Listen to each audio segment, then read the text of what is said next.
বন্ধুরা রাত্রি এখন ১০টা বাজে আর আমি আর মা করে কিন্তু এখন ঘেরে চলে এসেছি। তো যাই হোক বন্ধুরা, এখন কিন্তু অনেক রাত। আর এই রাত্রে কিন্তু বন্ধুরা আমাদের জলঘরে প্রায় কেউ থাকে না বলতে গেলেই চলে। তো যাই হোক বন্ধুরা, আমি মা আর বাবা করে এসেছি।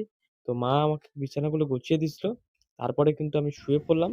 আর শোয়ার পরে কিন্তু আচ্ছা, বন্ধুরা আস্তে, আস্তে মশারিগুলো মেরে নিলাম। কারণ এখানে কিন্তু প্রচুর মশা আছে। আর মশারি মারার পরে এই হচ্ছে আমাদের বিছানা। আর তারপরে কিন্তু শোয়ার পরে সকালবেলা ঘুম থেকে উঠলাম। আর উঠেই কিন্তু আগে কিন্তু আঁটুল ধরতে চলে গেলাম। আর এদিকে আমাদের পুষি কিন্তু ওয়েট করছে কখনো একটা মাছ পাবে খাবার জন্য। তো যাই হোক বন্ধুরা, আজকে সকালে কিন্তু তাড়াতাড়ি করে বেরিয়ে পড়েছি মাছ ধরবো বলে। যাই হোক বন্ধুরা, এই আঁটল যাচ্ছে দেখুন বন্ধুরা।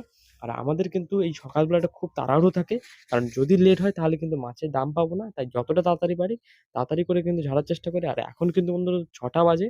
জলে পা দিলে একদম পা আড়ষ্ট হয়ে গেছে বলতে গেলে চলে। যাই হোক বন্ধুরা, খুব, খুব কষ্ট করে কিন্তু মাছ ধরতে হয়। আর তারপরেই কিন্তু এখানে নিয়ে এসে আমরা মাছ বাছি। আলায় নিয়ে এসে মাছ বাছি। আর মাছ বাছার পরেই কিন্তু আমরা বিক্রি করি। যাই হোক বন্ধুরা, আপনাদের এই ভিডিওগুলো আপনাদের কেমন লাগছে কমেন্টে তো অবশ্যই জানাবেন।